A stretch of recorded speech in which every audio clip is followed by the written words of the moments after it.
Mooji. It says, Buddha, this one I don't know, Kovan,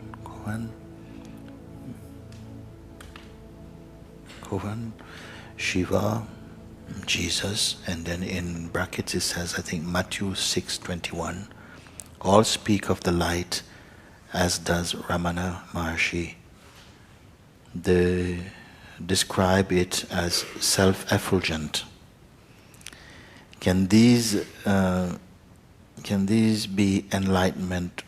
Can there be enlightenment without light? What does the third eye see? Love and respect. I don't know if it says Tim. I'm not sure if it is what. Okay. Buddha, Kovan. Am I saying something like we know?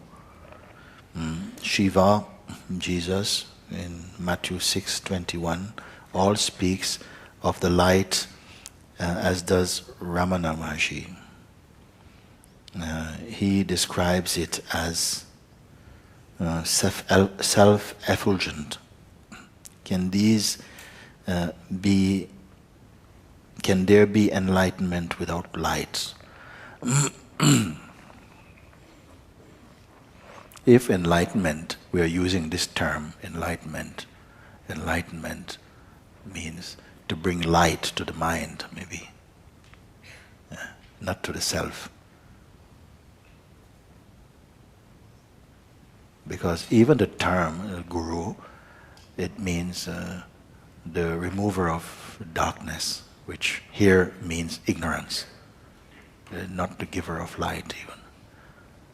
But let's speak about this light, Does the self need to be enlightened? Cannot be. It gives light to consciousness and the mind. But it itself is the source of light. But light is also a phenomenon. Light is also perceived. Space is also perceived, because it is said that amongst all the elements known to us, that space is the most subtle. And we are the perceivers of space. So something subtler also than space is here. To the extent that we can say even the perceiving of space is perceived.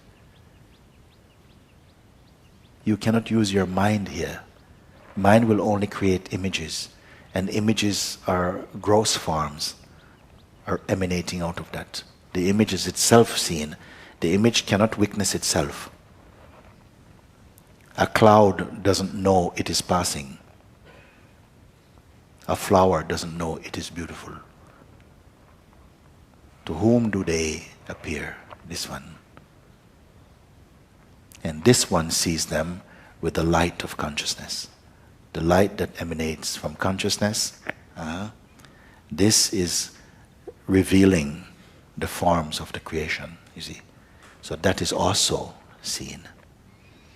So the question, Sri Ramana, he describes it as self-effulgent.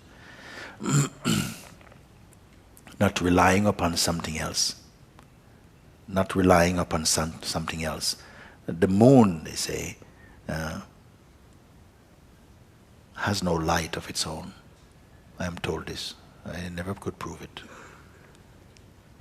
He said the moon doesn't have a light of its own, that it is reflecting only the light from the sun. This is what I'm told like that. Okay? And the sun is not depending on something else. The moon is depending on something. The moon is depending on the sun's light in order to reflect even this coolness that we enjoy. So, mind is like this moon, and mind's light is like this moonlight. It also can only reflect also the energy that's coming from the sun self is like that. And the light of the sun and the sun are one. Harmony. Like the fragrance of a flower and the flower, they are one. Not two separate things. They're like one. but the smell can come, the flower can come.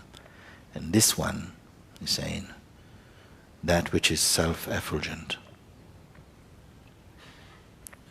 I don't think self-effulgent, I'm not sure about this term effulgent, somebody can help me. Effulgent means self-radiating. Self-radiating. Then if he speaks about a light which is self-radiating, then it can only be a metaphor for the self, not the phenomenon of light only. It must be some metaphor for self, because self is beyond light and darkness. In it, light and darkness manifest, time and space manifest through the mind and consciousness. All of these can appear, but it itself is not an appearance. What are we speaking about? You. It's not some abstract principle somewhere behind here. That's also an idea. And when you keep on looking and seeing, but everything that has form depends upon a formless seer of them somehow. All of them report back, as far back as the attention can follow. It evolves into emptiness. Everything is coming back to emptiness. You have to prove this for yourself. This is why I don't say it's a teaching. It's pointing. Look. Ultimately, can what we are be a phenomenon? And a phenomenon cannot witness itself. We say the ego is aware of itself, but what's aware of that? So that awareness somehow comes into emptiness again. And it is the experience of this that brings clarity and peace to the mind.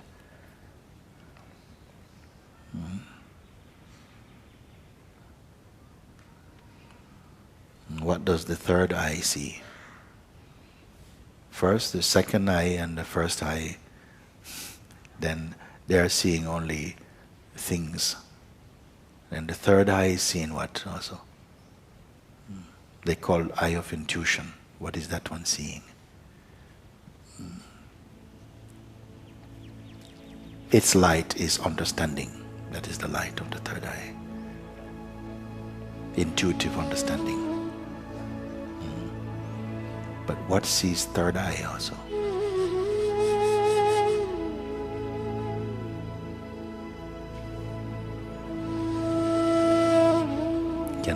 Can the seer of the third eye be seen? And by whom? All these questions, they can be solved here.